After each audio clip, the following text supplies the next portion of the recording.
enough to replace the existing pension system. Thank you. Sheriff James Mendrick. Finally, I ask the same question to Aaron Delmar. Aaron, what specific tax cuts or spending reforms would you prioritize in your first budget to address Illinois' pension crisis and our high property taxes? Well, I think the first thing that anybody needs to do if they want to make any changes is get elected. Does anybody here know any police or firemen? Sheriff Mendrick. They're Republicans, right? Yes. Telling them that you're going to take their pension away is not a good way of getting them to vote for you. If you have anybody here from Central Illinois that's a prison guard, they're all Republicans. You want them to get on your team? Tell them that you want to take their pension away. If you want to talk to all the downstate teachers that are in southern Illinois that are closer to Kentucky than they are to Chicago, they're all ruby red Republicans. You want them to vote for you? Tell them that you're going to take their pension away. Right? What we need to be doing is similar to what we're trying to do in Illinois, and have 2 tiers. But when you make a pension with somebody, that's a promise. And coming out and taking and breaking promises is not an effective way of leadership in my mind. My colleagues may disagree with me on that. I think that we need to be able to look at ways that we can grow Illinois. You know, Sheriff Mendrick talked a lot earlier today about borders. He talked about the border in Nevada and Texas. I'm concerned about the border that's in Kentucky, Indiana, and Wisconsin, as the businesses leave and the tax burden stays here with us. Because when the businesses leave, so do the people, and their burden falls on us too. So somebody leaves and they pay $30,000 a year in taxes, and we got about 300 people in this room. Each of us is going to pay $100 every single time somebody leaves. We can grow Illinois. We can make Illinois a place that you're proud of, that you're happy to live here. We can make Illinois a place that your children, when they graduate from college, want to come back because there's opportunity here, and there's jobs, and there's a path they can get that first time home, that they can thrive in Illinois, that we're not looking at going to Iowa or Wisconsin or Minnesota or any other place, because this is home, and we've made home better. You know, policy starts from the top, like we've talked about. And setting a policy, we want to expand and grow our economy to lessen the burden of debt and taxes that everybody here all shares together is the way that we make Illinois a better state. Not by taking people's pensions away and driving them to vote for Democrats that won't.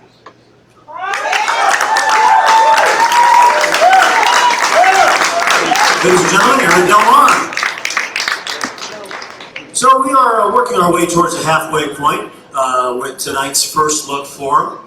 I'd once again like to thank the Rochaus for hosting tonight. The Rochaus is putting on this great event. What a great venue. And it's nice and quaint, and it's packed full of people that care. We appreciate that.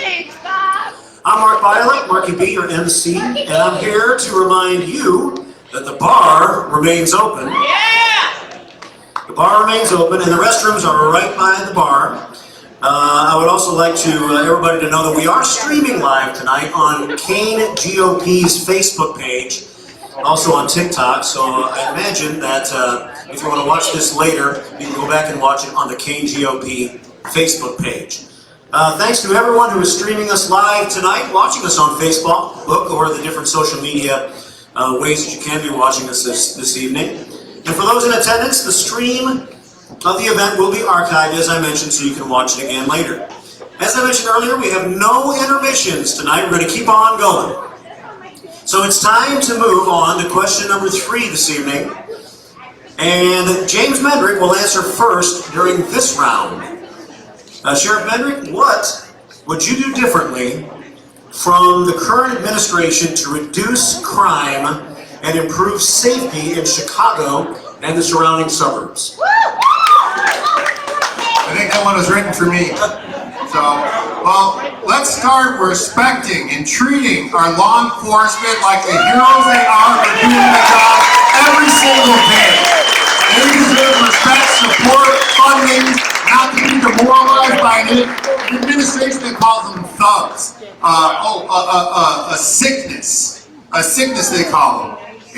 This is horrible that they're taking beatings in Chicago. I couldn't imagine being in Chicago County. Do you know how there was a news story in Chicago about 6 months ago asking why so many DuPage County Sheriff squad cars are in Chicago? It's because they're lateraling all over to our agency, buddy, and we let them take their cars home. So yeah, we're in Chicago because you're losing your officers to somebody who will treat them well.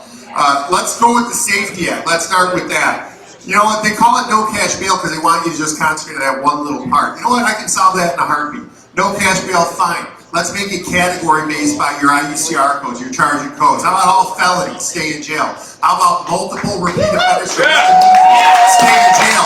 You don't need to worry about money now, that's out really, really easy. They just don't want you to think it's that easy because it goes against the media diatribe that they program into. Safety, sanctuary, and safety, and say great words, right? They're adjectives that are BSing you because they're easy to change into monikers made by the media to fool you. Right. So street takeovers, that's a big thing they have a problem with. Out here in DuPage, you know why we don't have street takeovers?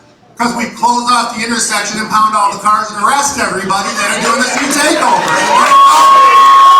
We solve that stuff. Go figure.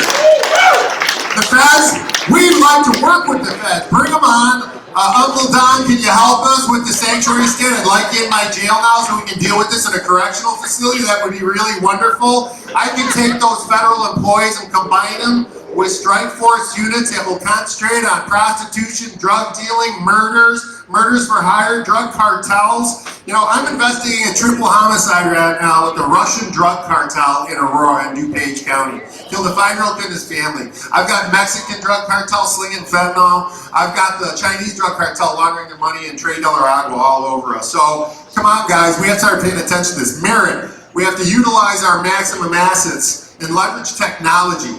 ShotSpotter, they're all crying about that thing being gone now. So how about acoustic energy discharge devices, which can now take the shape and the frequency of a gunshot, triangulate it instantly and tell us where the gunshots are coming from. ShotSpotter's done, acoustic energy discharge is in. We have more, I created a digital forensics unit and a school resource officer unit that is now going to network to do social media comparisons to gauge any kind of violence that go down in your schools and create technologies that allow access to the PA systems, the hallways, and the mapping and camera systems of your schools. We will take a hard approach to safety in Illinois.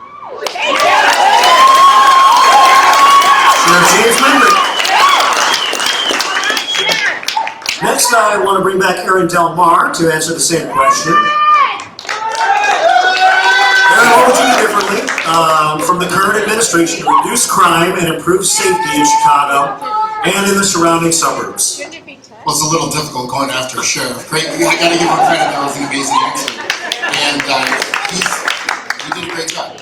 He's right. The Safety Act has to go, but along with the Safety Act out the door, I think that people need to be talking about the Trust Act. And for those of you that don't know what the Trust Act is, it's a law that's in Illinois that says that Illinois can't talk to federal government or federal officers regarding illegal immigrants. Right? This is a Trust Act. And I think the reason that is the most important is because every time that we have a felon that we find out that's illegal, after they get arrested and they do their time and they get released, we can't notify federal law enforcement to take them away. It's a revolving door. What do we have to do then? They get sent to home, federal officers come, they have to go to an apartment complex, they gotta disrupt the whole neighborhood, they gotta chase them down, they gotta tackle them, put everybody around the whole situation, you know, in risk, not only them, but the federal officers as well, right? Immigration is one of the biggest challenges that we have in Illinois. If we're all sitting at the Bulls game, I was there a couple days ago, we're at the United Center, and there's 65,000 seats, and every single one of them is full. That is how many illegal immigrants have come into the Chicagoland area in a very short period of time. It has put a tremendous strain on our social systems process. It has artificially increased the education system in the Chicago public schools. Where they've had historic decreases, they are artificially inflated right now because of the immigration problem that we have. If you're used to going to Dodge Georgia Hospital because you got a broken arm and you're used to waiting for 8 hours, now you're waiting 16 hours. If you are used to getting your garbage picked up every week, it's probably going to turn to 9 days because we have to change those funds to some other place. If you've been told and you live on the southwest side of Chicago for over 5 decades that there's no resources for public education, there's no resources for playgrounds, for mental health, for public health, for pretty much anything, and you've been deserted by the Democrats, and all of a sudden $2.3 billion has been found for people that just got here that aren't even American citizens, how do you think that makes you feel? That is a prime opportunity for Republicans to pick up more votes in the city of Chicago. I know this, I'm the Cook County Republican chairman, these are my people. I understand that. That is how we can make inroads, because the Democrats have deserted them. And they're looking for a new home. We can offer them that home. That is a great talking point that we can be bringing out to those areas and drive more voters of the Republican Party. You know, Illinois is ready for a substantial change. We're ripe. It is the time. But what we need is to have leaders that are based on conservative values, that are willing to make hard decisions that are unpopular many times, and do the things that are just right. Ladies and gentlemen, Aaron Delmar. And finally, we asked Ted Dabrowski the same question this evening. Mr. Dabrowski, what would you do differently from the current administration to reduce crime and improve safety in the city of Chicago and in the surrounding suburbs? All right, I think no surprise that we're pretty much in sync here. You know, I was amazed at how extreme, you know, Illinois is always extreme under Governor Pritzker, right? All the laws he passes are extreme. And this sanctuary state stuff is just one of those. So in Florida, if they find a bad guy, illegal immigrant bad guy, you know what they do? The local authorities take the guy in handcuffs and hand him right over to the federal authorities. Problem solved. No chaos, no anything. Just done. And you know, DeSantis mandated by law that local enforcement must work with federal authorities. Okay? Indiana, similar law. Local enforcement must work with federal authorities. Here in Illinois, it's the exact opposite. Local law enforcement cannot, is prohibited from working with law enforcement. That's how crazy and how extreme we've become. And that's the work that we're fighting to fight back against. So the sanctuary state stuff should go, right? And the welcoming policies invite them, right? When you spend $2 billion on healthcare alone for illegal immigrants, you just invited a lot of criminals in that group. Even if it's a small percentage, it's a lot of people. So the welcoming programs have to go. You know, the Safety Act, we've talked about that. Got to go. All these things have to go. I had one idea that I had to. Now, the other big thing that's extremely dangerous, and I think it's a disqualifying act for Governor Pritzker. He should be disqualified from office from this alone. The way he talks about law enforcement is horrific. He calls them jackbooted thugs. He calls them racist. He calls them terrorists. You don't call our law enforcement those names. You destroy morale like that. So we would all oppose that, of course, and call for an end to that. Last thing I want to say that's important about our law enforcement. The chain, it's important not only to think about policing, because you've got to get policing right, but it's really hard to get police morale right if after you arrest them and they're prosecuted and then they're put out right back on the streets again the next day, it's destroying morale. So we really need to think about it. It's great that Kim Foxx was kicked out, right? That was really good. But we got to work on that, because that chain has to work perfectly. Bottom line for me, and I think Sheriff Mendrick said it well, if we don't get police morale right, nothing else will work. And so my obsession would be as a governor is to do everything we can to get their morale so high that they're taking care of people without being worried about being attacked by the political system. So that's, I think, the big goal. Thank you. Ladies and gentlemen, Mr. Ted Dabrowski. Well, believe it or not, time flies when you're having fun, and we're having fun tonight, right? We're learning a lot, we're hearing from some leaders, and we're having a good time. And we've already come to our final question before our closing statements this evening. We've come to our final question of the evening. They'll probably stick around afterwards if you want to talk to them one-on-one for a while. Aaron Delmar will be first in our final round of questioning tonight.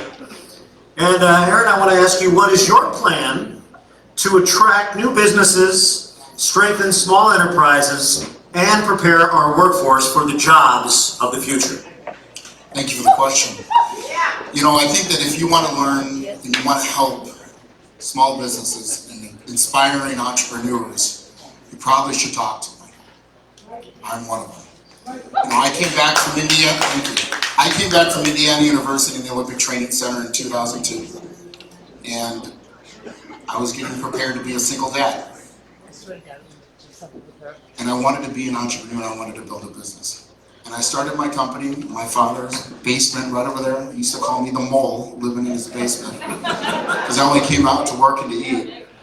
And I was able to start a business in Illinois. Not because of Illinois, but in spite of Illinois. And after hard work of over 20 years, I was able to build my company and scale it and replicate it nationwide and make it into a multi-million-dollar company. From my father coming from the Philippines legally in 1974 to me being born in 1978, to building a company that I'm proud that my family was. This company was afforded me the opportunity to buy other companies and to build into other industries.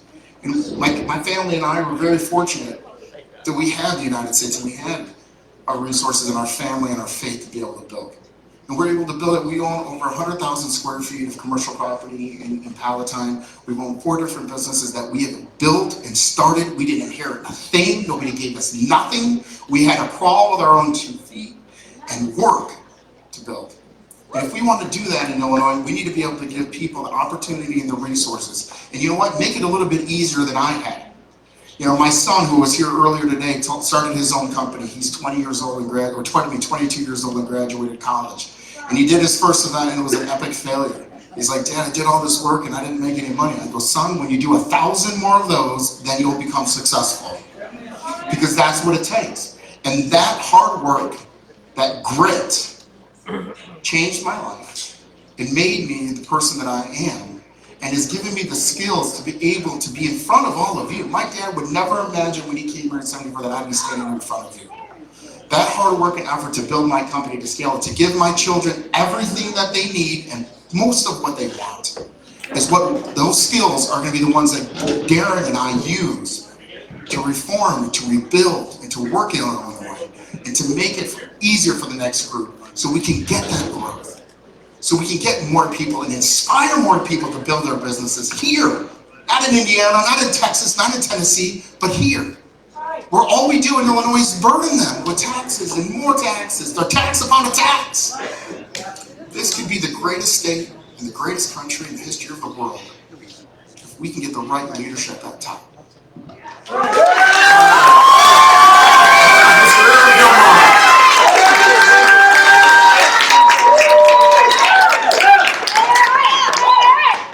Next, we move on to Sheriff James Mandrick once again.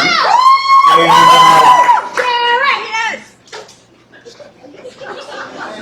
actually, I think I have that out of order.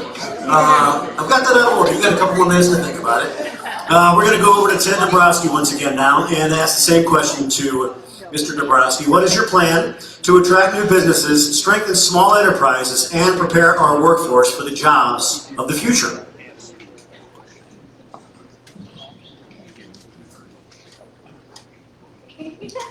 It's really hard to get companies to think about coming to Illinois and invest, or companies who are here to invest more and more when you have the corruption that we've had under the Democrat leadership over the last 20, 30 years. And you know, as I've done this campaigning, I went to one donor, prospective donor, and he showed me a map on his wall of all the states where he's expanding his business, and he showed me it was Virginia and Georgia and Alabama. And then he said, you know what, Ted, look at the Illinois section. He goes, I'm not expanding here. I'm not expanding here because I can't make it work anymore. And that was a sad statement for me. But this is why he wants to be engaged in the political scene, because he said we have to have change. Now, I also met 2 outside big investors, real estate investors, who were in Chicago. And they told me they will not put a penny in Chicago right now. They don't like Brandon Johnson, and they don't like the policies that we have, and they're worried about, you know, whether Chicago, you know, can make it. And so we're going up against a mentality that we have to break. And so we have to turn it back into a winner's mentality. And that's why I like to talk about being a top 5 state, because if we can't think that way, and if we can't, of course, we have to make the changes, right? We have to make the reforms. They're not just going to come in because we're all optimistic and happy, right? You know, Pritzker's tried that. He tries to act all optimistic, but the numbers are all wrong against him. So we have to do those things to change things. And so I think of it like this. And Warren Buffett warned us, I don't know, it was about six years ago, maybe a little bit more. Warren Buffett said, I will not ever invest in Illinois and a few other states like Illinois, because if I build a plant there, they're going to come after me for 30 or 40 years to pay down their pension debts and the other debts. So for me, number one, in terms of changing the mentality of how the rest of the country sees Illinois, is to go to 401ks for new workers. Because we have to show the rest of the country that we're serious about tackling the pension problem. Now, 401ks does not solve all the debt problem, but it tells the rest of the state that we're doing something about this going forward. And that would be a really big deal, because we can't keep digging a bigger and bigger pension hole all the time. So that's my number one. My number two, when we talk about, I think the second half of the question was about the workforce. I'm thinking long-term here. Our schools, if you guys have followed Wire Points, you've seen the kind of work we've done about how dismal a lot of the educational results are in this state. They're sad, and we're just moving kids along, we're passing them along, and they're just graduating, we don't care. So I will be a massive proponent of school choice, universal school choice for our kids. Look, we have to make public schools better, because public schools are not going away, but we better give those families who are trapped in failing schools some other choice. And I think we need to empower moms, we need to empower dads, grandmas, whoever is taking care of those kids. That's a big deal for us. Thank you. Yeah. Mr. Ted Lebowski. Now it's time to turn it over to the sheriff. To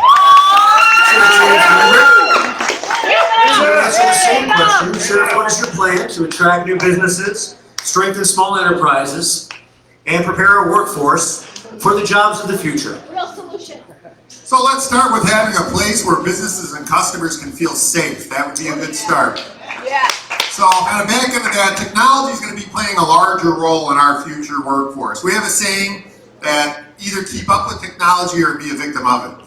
When we opened up our digital forensics unit, we realized we had the hot button. We could break into Androids, iPhones, old hard drive, new hard drive. We cloned technology, put it away for evidence, and then we can manipulate the clone to find out who's been being paid overseas, where budget money transfers are going to illegally. We've basically taken over the whole digital component of criminality, and that should be where our entire state is going, because that's the future.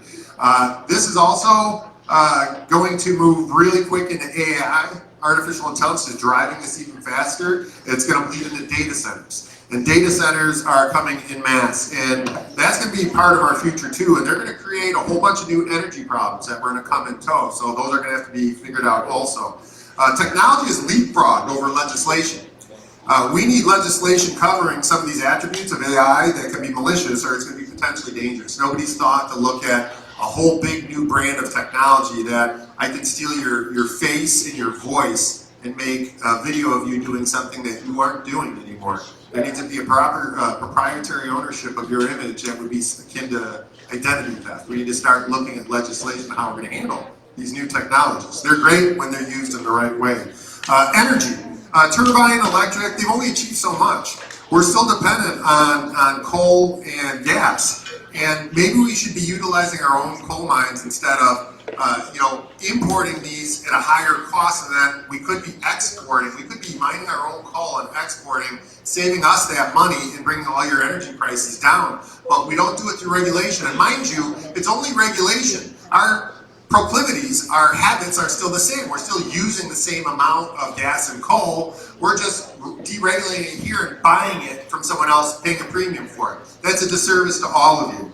So deregulation is key. Lower our workers' compensation claim rates. They're 3 times higher than all the collar states. Contingency lawsuits. You can sue people in Illinois, put no money up, and if you win, you get money. If you lose, you don't pay a penny, and that's crushing our local businesses. We need to strengthen criminal law penalties, especially in retail theft. I can't believe what you can get away with in retail theft now. We need to do what's right and logical and not political. And that's really it, how we're going to solve this problem in Illinois is, hey, let's start using the laws against the bad guys, not the approach. Yeah!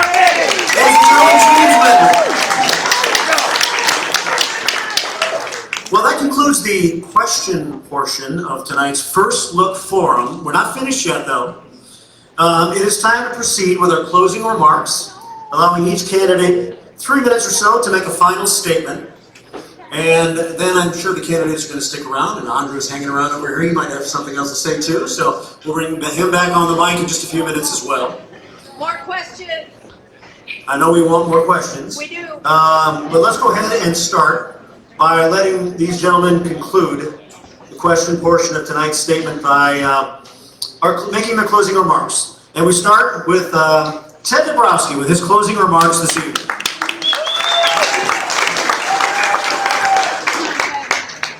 All right, I'm coming back to the top 5 state. We should be a top 5 state. And that's the message I want to leave with you. We should be so dadgum ambitious. We should be so ambitious. We should stop doing wording, Cook County, that kind of stuff, right? We can make change, and I think it starts with the leadership. Number 1. And when I talk about top 5, I think about when my parents immigrated here. Both my parents were immigrants. My mom came from Ecuador when she was a 19-year-old, and my dad came from Poland, and he escaped from communist Poland. And they came here right to Chicago, right to Illinois, and when they came here, this was the place where everybody was coming to from all over the world for freedom, for opportunity, for the American dream. And that's always been my thought, my vision, my memory of this place. And we should fight to get back to that. Now, I should say that both of my parents came legally. That's important to say these days. And they both became citizens, okay? So that's important.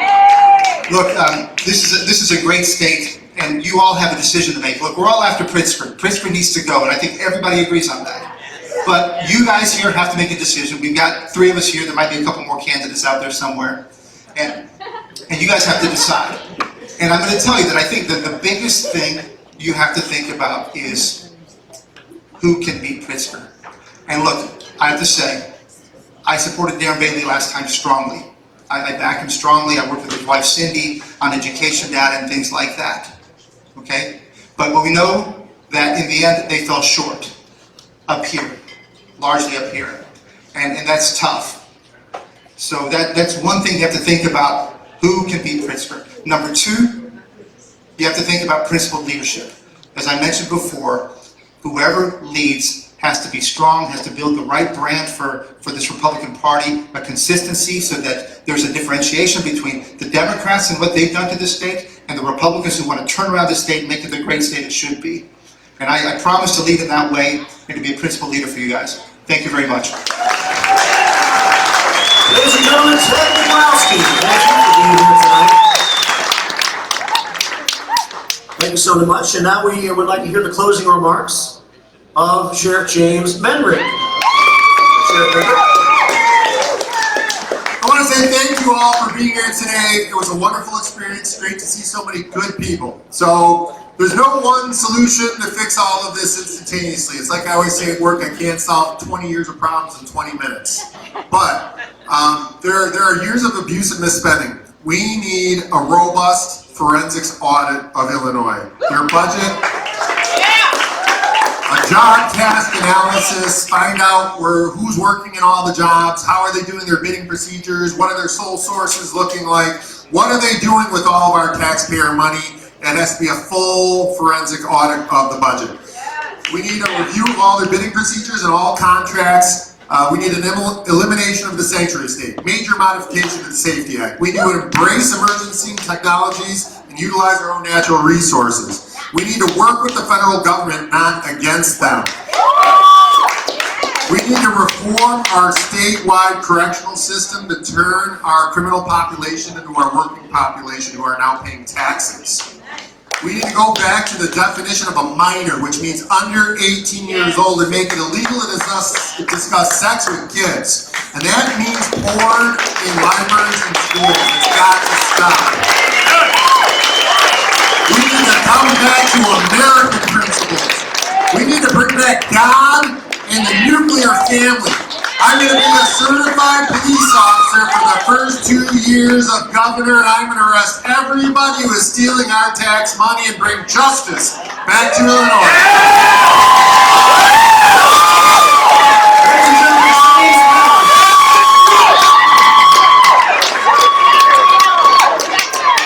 And with the final statement of the night, we more time to Mr. Aaron Delmar.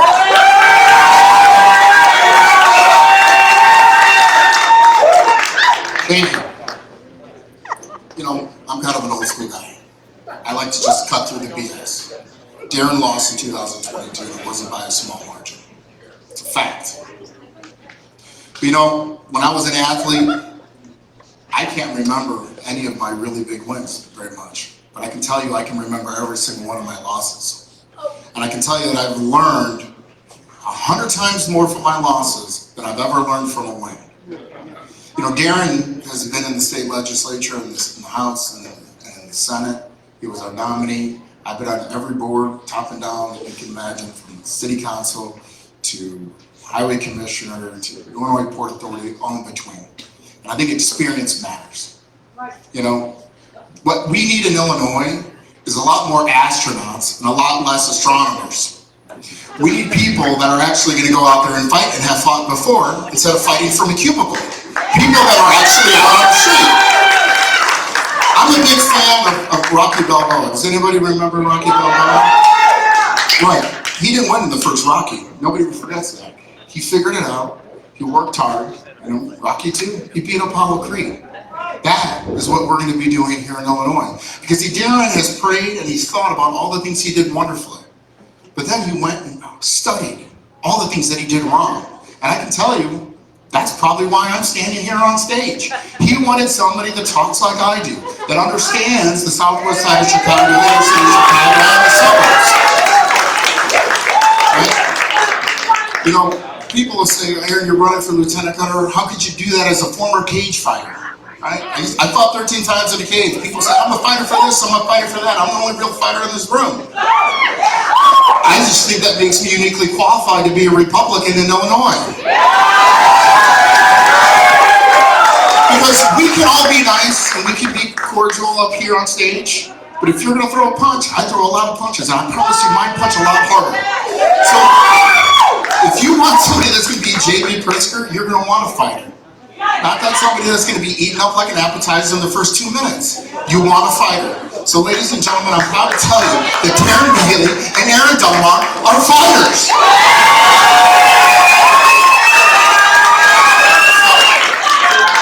When you go out and you vote, and you're like, who can be J.B. Pritzker? Think about that for a second. Who's not going to just absorb blows, but who's going to take the fight to him?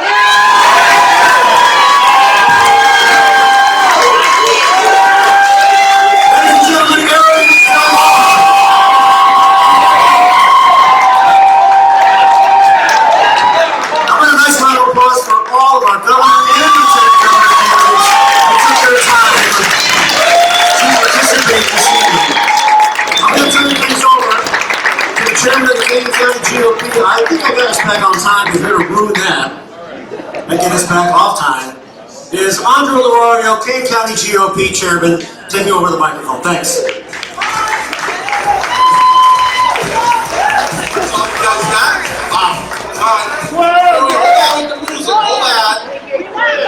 Hold on, folks. I heard you guys yell for more questions, right? So I've got one more question. Now this question is going to go to all three of our candidates together. I'm going to ask you a question. I just want a show of hands. Right here, right now, in front of all our people, you guys pledge that once this is over, this primary is over, there's going to be a winner. Okay? Do you pledge to support each other in that fight? Because ultimately, at the end of the day, it's not about us. It's not against us. It's about beat the hell out of J.B. Pritzker. Show of hands. Hold up. I will make a commitment to support vigorously and vote for every person that's on this stage. I'm not talking about anybody else. The 3 men on the stage, yes. Others, Ditto for me. agree. All right, well, let's do it. Let's show of hands. The 3 gentlemen on this stage, you pledge to support the winner.